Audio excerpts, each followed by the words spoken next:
To be a ghost in your own life is not a question.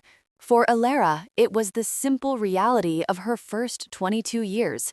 She was a shadow in her family's home, a presence defined only by her absence. While her brother's soccer trophy earned a place of honor on the mantelpiece, her full university scholarship was met with a distracted nod, left to collect coffee rings on the kitchen counter. She learned early that her achievements were meant to be silent, her needs invisible, unseen, unheard. She hoped marriage would be an escape, a place to finally be seen.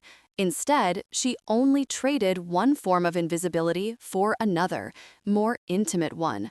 Her husband, Mark, moved around her as if she were part of the furniture, useful but unremarkable. The final erasure came on a rainy Tuesday afternoon.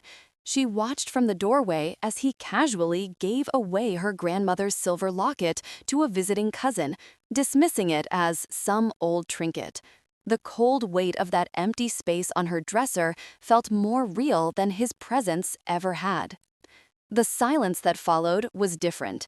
It wasn't empty, it was filled with a cold, hard clarity.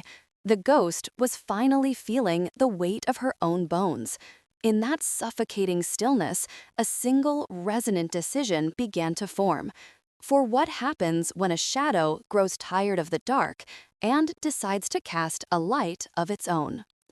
Her new life began in a room that smelled of bleach and stale smoke. Elara worked 2 jobs, her hands raw, but her spirit finally her own. The invisibility she once endured now became her shield, allowing her to build in the margins of the city. On a used laptop, she taught herself the language of code, a language that never dismissed her. Her first project, a simple website for a local bakery, was a small victory, but it tasted sweeter than any approval she had ever craved.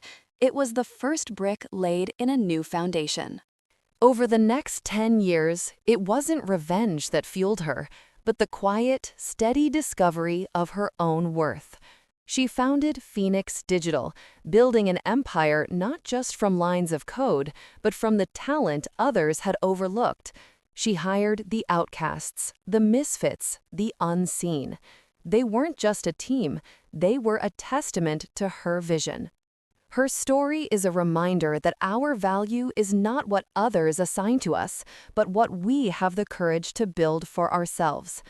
A decade after she walked out the door, her husband stood frozen at a newsstand, staring at her face on a magazine cover.